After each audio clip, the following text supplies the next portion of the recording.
লাগিয়ে রাজেন্দর।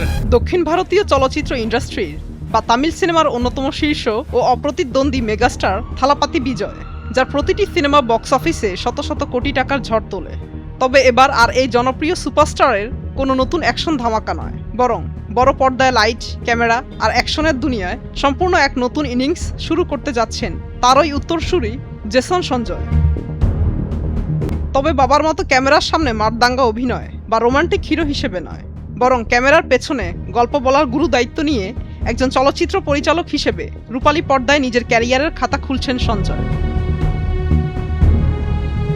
বিশ্বখ্যাত তামিল সিনেমার প্রযোজনা প্রতিষ্ঠান লাইকা প্রোডাকশনসের ব্যানারে নিজের প্রথম পূর্ণাঙ্গ চলচ্চিত্র পরিচালনা করতে যাচ্ছেন জেসন সঞ্জয়। প্রথাগত নিয়ম ভেঙে মেগাস্টারের ছেলে হয়েও অভিনয়ে না আসার এই সিদ্ধান্তটি চলচ্চিত্র মহলে ব্যাপক প্রশংসিত হয়েছে।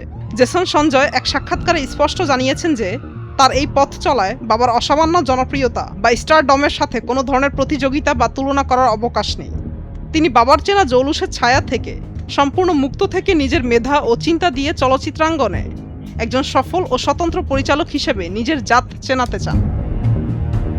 লন্ডনে চিত্রনাট্য লেখার বিশেষ প্রশিক্ষণ এবং বিদেশে ফিল্ম মেকিংয়ের উপর উচ্চশিক্ষা শেষ করে জেসন এখন পুরোপুরি প্রস্তুত। তামিল ইন্ডাস্ট্রির ভেতরের খবর কোনো বাণিজ্যিক মশলাদার গল্প নয়, বরং জেসন একটি মনস্তাত্ত্বিক থ্রিলার কন্টেন্ট নিয়ে কাজ করছেন, যেখানে বড় কোনো তারকা নয়, প্রাধান্য পাবে একেবারে নতুন কিছু মুখ।